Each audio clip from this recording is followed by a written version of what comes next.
Welcome back to the History Shorts podcast, your daily short format history themed variety show and weekly conversation series with the leading voices in history today. Today's conversation is brought to you by thecollector.com, the ultimate online destination for anyone passionate about art, history, and culture. Beautifully curated, easy to read, and perfect for history nerds who want reliable, inspiring content without the fluff. TheCollector.com is just waiting to be discovered. On August 79 CE, Mount Vesuvius erupted in one of the most famous natural disasters of antiquity, burying the bustling Roman city of Pompeii under layers of ash and pumice. In mere hours, a thriving community of around 11 to 12,000 people in Pompeii alone was frozen in time, preserved not just in ruins, but in haunting plaster casts of victims caught mid-flight. And everyday objects, vivid frescoes, graffiti, and inscriptions that reveal intimate details of Pompeii's daily life. For centuries, Pompeii has captivated the world as a window into Roman society. Its markets, baths, theaters, homes filled with art, food stalls serving garum and bread, and a complex social hierarchy of citizens, freed people, slaves, merchants, and politicians. Yet too often, the story stops at the tragedy, the spectacle of destruction, reducing its inhabitants to just anonymous figures in ash. The real human drama of ordinary lives interrupted, ambitions cut short, and communities shattered has remained in the shadows. Well, until now. In her debut book, The Lost Voices of Pompeii, Life and Death on Pompeii's Final Day, award-winning ancient historian, archaeologist, and public scholar Dr. Jess Venner shifts the focus back to the people. Drawing on rigorous evidence from inscriptions, graffiti, artifacts, and archaeological records, she reconstructs the final 24 hours through the lives of 7 real individuals, diverse in status, occupation, and background. From a slave striving for freedom to a merchant expanding his business, an ambitious innkeeper, a female entrepreneur hosting a religious gathering, and others whose names and stories survive in the ruins. Venner weaves a vivid, immersive narrative that brings Pompeii's vibrant, relatable world to life before the catastrophe struck. As a leading expert on Pompeii and a passionate communicator and storyteller with hundreds of thousands of followers across platforms like TikTok and Instagram, Dr. Venner bridges academic precision with accessible storytelling to make ancient history feel urgent and human. Today, we're thrilled to sit down with Dr. Jess Venner on the History Shorts podcast to explore these lost voices of Pompeii, the everyday rhythms of Roman life, the ethical challenges of narrating real people's final moments, and what Pompeii's story still teaches us today about resilience, inequality, and our shared vulnerability in the face of disaster.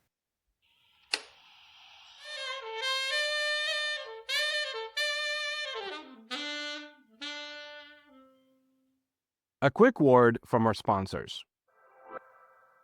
Well, Jess, welcome to the show. Thank you so much. I'm so happy to be here. So, what started your journey to becoming a historian? Like, when did you catch that bug? Oh, so I was actually doing a BA in publishing at the University of the Arts in London. And I loved it. But halfway through, I picked up this book on the first empresses of Rome, the first ladies of Rome. And I just became completely obsessed with these stories and thought, oh my God, this is nonfiction, but it feels like, like a HBO drama. So I was completely obsessed immediately. And so I just devoured ancient history, anything to do with Rome, completely devoured it. Never was really into the Greeks. I'm sorry to say, but the Romans, it was, the love of my life all of a sudden.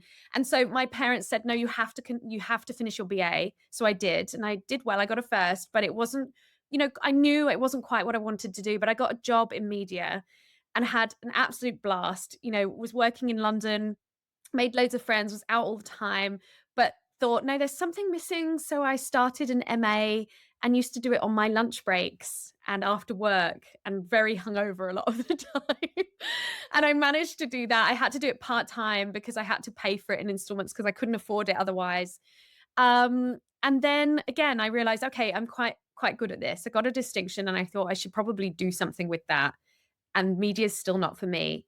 So I saved up about £3,000, I think it was, and I quit my job. Just overnight. I just said, I've got to do it now.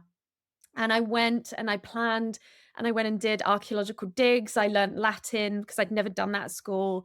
I trained as an archaeobotanist. I did epigraphy courses. I went to Rome. I went to Pompeii.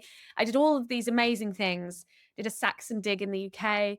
And I was sort of just trying to figure out what I wanted to do. And then I got a job at the British School at Rome, which was a bit of a round circle moment because I had an award there for the last 3 months of 2025 as a resident, as a fellow there. So that was like a really nice round moment. And I worked there for a year, but while I was there, I applied for my PhD, got 2 scholarship offers from the AHRC. I took the one at the University of Birmingham.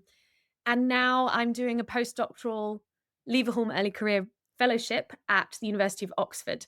So which I'm absolutely over the moon about, is 3 years. And in the meantime, have written this book to try and bring the stuff I learn about every day to a broader audience with my social media as well on Life in the Past Lane. So yeah, it's been a bit of a whirlwind, but about 12 years Yes. journey. Yeah, Yeah, you make it sound like it was just like, like 5 minutes, but yeah, you're right. It's like 12 years of like, oh, you're feels like still on the it. ride, you haven't gotten off yet. Exactly. It's well a Oh, surprise that's now and again. That's intense. So, as a public historian and content creator, right, you have brought ancient history to wide audiences in such a modern, understandable way. Do you think like this book just felt like the natural progression of that? Like, how did you stumble into the book? Is this something you always wanted to do? I always knew I would be an author in some way. I just didn't know how it would happen. So when I was little, I used to write books and illustrate them and everything, and that was just something I knew I would do. But the Lost Voices of Pompeii came about really because these people that actually existed that I depict in the book, they've got a chapter each. These 7 people really did exist in the city, and I came to know them very, very well across my doctoral research. And I kept increasingly feeling sort of a sadness that their stories were being ignored, particularly people like the innkeeper that I depict, Euxenus. Nobody really knows who he is, and yet he had this fantastic life. He's actually quite well documented in the city, but and he had an interesting story to tell, but no one was talking about it. And I also felt like, Pompeii, it's very easy to remember it in terms of its destruction and not in terms of its life and its vibrancy before the eruption in AD 79. We walk around it today and we're very privileged to be able to walk around it as tourists, but it's hard to imagine. And so I wanted to bring the city to life in a very vivid, sensory way as well. And so that's how the Lost Voices of Pompeii came about. Perfect segues. Oh man, because my next question really is the fact that it is known really for its dramatic destruction, right? I mean, that's how we know Pompeii. When someone says Pompeii, you think of the end, but you focus on a vibrant, ordinary community. What misconceptions about everyday life in Pompeii do you hope to clear up, or you hope your readers will get out of this book once they're done? Yeah, so it really is that this was a city that was particularly quite ordinary, actually. It was an ordinary Roman town, but its destruction makes it extraordinary, and its preservation makes it extraordinary, even down to the conditions of the eruption on that specific day caused the specific amount of material to come out of it. On another day, that may not have happened in that way. And so that's important to remember because this is an incredibly unique situation, of course, that has given us a lot of information. But Pompeii as it was living was an ordinary market town. It was very commercially led, whereas somewhere like Herculaneum, for example, was right on the harbor and was very marine focused, but very wealthy town. And Pompeii was more mercantile, and it had an incredibly difficult political environment as well. So we have Cicero, quite some time before the eruption, of course, saying Pompeii is difficult, and he was referring to the politics. So this is a very unique town in that sense because it's well known for certain things. It's well known for cherries, for cabbages, for its fish sauce, which I'm sure we'll come on to. So it's got these unique factors, but overall, it's a very ordinary Roman town, and it was filled with 20,000 unique lives. It's interesting whenever I teach about this time period. I'm a college professor, so I literally am in Mm. that unit right now. But when you talk about fish sauce and like the delicacy of like parrot tongue, and, Yeah, I everyone's like ew, yes, but yes. there's always at least one person that's just like, can we try it? We Like guys, I don't have parrot tongue like I sitting know, around with fish or sauce. Like flamingo tongue, crazy, like the things that used to eat. It's just why I do kind of want to try them. I mean, I'm not gonna lie, I feel like right? they're pretty good. Have you come across Keene's book? Sam Keen wrote a book called Dinner with King Tut. Have you heard of it? No, I haven't. That sounds Okay, great. so it's fascinating. He essentially went into ancient history and Mhm. tried to figure out, like, he's like, we kind of have a vague idea of what things look like and how things were based on historiography, but not how things tasted, how things felt. So he went into ancient history and tried to like make bread using the methods they did in ancient Egypt. And it's literally he's looking at all these different civilizations and trying to recreate the tastes and the smells and other things to really feel history. It That's was aw a fascinating. I had him on my show, and it's a fascinating book, and it's interesting because, like I said, we never really know what Rome or Pompeii tasted like or smelled like, and he literally is like, "I'm gonna do my best to try to recreate ancient history." It is a great concept. And the best way to do it through food as well, of course, that unites us all, Yes, so we can actually of relate to course. it really easily. So I'm gonna have to look that up. Thank you. Great Yeah, no, suggestion. of course. Yes. You brought up a good point too. That what makes this so unique is that because of the eruption, we have a lot of things to work with because a lot of things were preserved by the eruption itself, right? And even though the whole city hasn't been uncovered yet, as we're uncovering it, it's almost like it time stopped, not almost as if it did. Time stopped, and with it, we're able to find things that perhaps over time would have been more destroyed in a sense. It's usually described as frozen in time, Pompeii, of course, but it's also important to remember that this eruption happened over about 24 hours, if not more. So the eruption happened at around midday, 1 p.m. And then the next morning, Pompeii was destroyed around 6 a.m. ish. So there's a huge swathe of time where destruction is happening at a very large scale in different ways. You've got the pumice fall that's making buildings fall in. And so there's that layer of people that were suffocating in the ash, but also being killed by falling debris. But then we have people that were killed in the upper layers, the pyroclastic flows, which are very hot and fast flows of ash and gas that come down from the volcano, where the column above the volcano has collapsed on itself from the weight. And you can't survive those. And so that's another layer. Um, but yes, the unique way in which it's been preserved, I think the most unique thing about it is that every single person there was killed in the same event. Okay, they might have died from different reasons, but for archaeologists who study bones, for example, this is really important because they haven't died from disease. And so what we're looking at is a living population, and we can learn from them rather than inferring certain things about their nutrition, and they then died of a disease or of cancer or any of those really sad things. Actually, they all died. They were all leveled regardless of their social status. And so that's really important as well. But there's other sides of it that are a bit difficult. So we have people, this is a moment of chaos, right? So people are trying to move stuff around. there's things falling, they're moving statues into really weird places to stop them getting hit by things because they treasure them. They're putting things away, they're taking things away with them. And so we've also got a chaotic scene when it's excavated. It's not like, okay, eruption happened and it's preserved exactly as it was. It's in a state of flux even then. And it was in a state of flux for many, many years because there was an earthquake in AD 62 which hit Campania and it destroyed much of Pompeii. And so at the time of 79, 17 years later, there was still a lot of repairs going on in the town. The Stabian Baths, for example, one of the biggest bathhouses, was still undergoing repair, but other sites like the Temple of Isis had been repaired almost immediately, which tells us where they were putting their priorities. So there's lots and lots of things to keep in mind. Yeah, you mentioned that in the book, the depictions of the other earthquake. You know, this idea that people think there's just one and there isn't. You know, there's history there that was spoken about, or rather written or depicted at the time. But how did you go about choosing your characters? Right? I mean, you settled on these, but was it a tough choice? Were there some on fringes that didn't make it? Were there some that you wish you put in?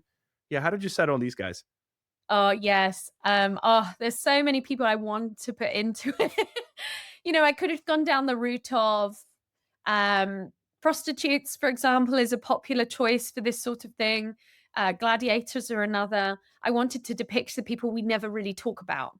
And of course, I had to talk about people like politicians because they give us a good example of who was running this city, and the prejudices that they held in themselves as well, and the problematic um, status that they held also, and that we can relate to even today, right? But the rest of them were chosen as a sort of cross section of society so that readers could get a good idea of the many different layers and the tapestry of experiences that these people were having in this ordinary city, as we've said. So, down from slaves up to female businesswomen who are struggling with being a female, let alone a businesswoman on her own, or innkeepers, working poor people, people working in religion, and it was a job in a way, and it was very important. So there are lots of different parts of Pompeian society that are taken into account, and even their fates are sort of a cross section as well.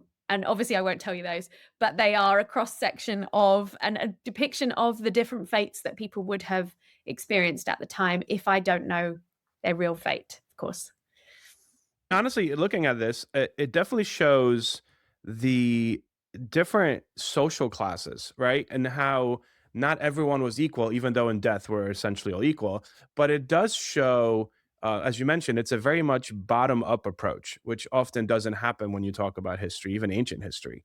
So I think just the choices you made, as you said, it does showcase how there is inequality in ancient Rome at the time. And I'm sure you probably also wanted to do that.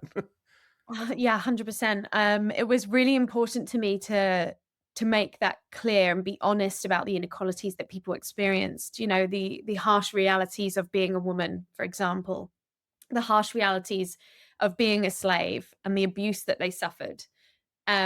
These things were very commonplace and not unusual at all. For slaves, for example, were treated and sometimes referred to as level with animals. And they were property, so they were treated as such. They would keep them in the best condition possible to fulfill their role as property of another person. And sometimes they were really well treated and were almost akin to being free. And they would be often scribes, for example, because they were well educated. They would be spending a lot of time with the head of the household, the paterfamilias, the male head. And they would usually be well dressed and go out and have a good level of freedom. But then there were other sort of everyday slaves, or you certainly didn't want to be an agricultural slave. You certainly didn't want to work in a bakery. And Yeah. agriculture was another one where it was pretty much a death sentence. It was such a hard job that you wouldn't last very long. So there's, you know, that sort of inequality is really a harsh reality Yeah. that needs to be talked about. But they were real people, they had real hopes and dreams and relationships that need to be talked about. Well, so Jess, usually authors, when they concentrate on their characters, I mean, you've been with these characters, and you mentioned even since your doctorate days, so you've been around with these characters for a while and writing this book. Um, what's the one character you had a hard time letting go? That's kind of stuck with you in a sense that if you had the ability to go and write a prequel, right? Mm. Which one would you go with? Oh, that's such a good question. Interestingly, I would have originally said someone like Euxinus, who I mentioned briefly, who was an innkeeper near the amphitheater, and we know his name because he had an electoral notice outside his house painted where he's calling for the election of a local politician. But also inside his inn, he has a bottle of wine which says Euxinus is in near the amphitheater. So he was clearly well known locally and he'd made a pub garden with vines in it. I just think he's fantastic. It would have Wow. been him. Yeah, I know. He knew how to like please customers clearly. Um, Yeah. would have been him. But then I started looking into there was a property that I've always been very fond of called the Shop House Garden. And this female archaeologist many years ago excavated it. She was excavating from the 50s onwards. And Wilhelmina Jastrzębski, her name was, she excavated this shop house garden and it had, again, a big vineyard that had been created after the earthquake too. And she found many vines there, fruit and nut trees, but most importantly, an area at the back of the garden where a family had been um, cooking their food in the evenings. They were heating their food with pots. They had like a shrine in the corner and they had an awning over the top. And they'd even chosen this area because of the tree that would give them shade in the afternoon. They thought everything through. And there were little children's toys there as well. And I just thought, okay, they need to be spoken about. Who is this family? And so I looked around for the right female figure that I could create the mother from. And I found Umbricia Fortunata. And she was the freedwoman of Aulus Umbricius Scaurus, who is another character in the book, who was a fish sauce magnate in the city of Pompeii. And his fish sauce was quite famous, across Rome, right? And so I thought she's a really fascinating character. She was even really business savvy in that she used to sell kosher fish sauce or garum. And her name is on these bottles across Pompeii. And so I wanted to talk about her experience again as a woman running a business because she was doing it on behalf of Aulus in her own right. And the sort of place that she would have lived, they had a tiny apartment. The majority of it was taken up by a shop. You know, it was again the realities of living as a poor person in Pompeii, and the challenges that they would come across.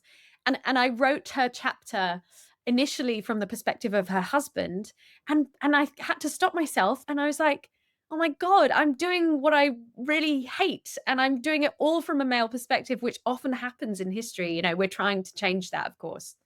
And I rewrote the chapter. So now there's a little bit about her husband from his perspective, but it's mostly from hers. And I really love her. I think she's got a fantastic story. That's awesome. That's a cool, like, behind the scenes aspect. That's awesome. Let's shift gears a little bit, and as we're kind of coming to an end, but being an authority on Pompeii, you've witnessed a lot of modern archaeology, in your studies. How do you think modern archaeology in the past, let's say decade, changed the story or is changing the story of Pompeii? Yeah, I think, especially at Pompeii, the latest director, Gabriel Zuchtriegel, has done a lot for the site in terms of opening it up to tourists in an understandable way and an accessible way, but also excavators in recent years, archaeologists that come into the site from other universities have been prioritizing working areas a lot more than they used to. The big thing was to look for treasure, essentially, when Pompeii was first discovered a couple of hundred years ago. Um, and so now it's more of a focus to look at the slave quarters, the under the stairs and there's gladiator graffiti. Who did this? It's probably the slaves. That sort of area, bakeries, fish sauce workshops. So these are the things that are starting to be prioritized, and they absolutely should be, because as the Lost Voices of Pompeii tries to do, it's really important that we understand the majority of the experience of the Roman Empire that has been ignored in favor of, sure, fantastic stories of the emperors. We can't deny that. But, the elite were a very small part of all of that story, the bigger story. And so archaeology is now shifting that focus. The focus is also going towards sensory experiences, how people moved in space. So in my academic work, that's the sort of thing I focus on. I'm, specializing in urban agriculture mostly, but also domestic architecture. And I'm part of a group of archaeologists that are starting to prioritize, how did they move in space? Why was this space decorated this way? How can we read it using, even mathematical equations, to understand which rooms were most frequented and who by?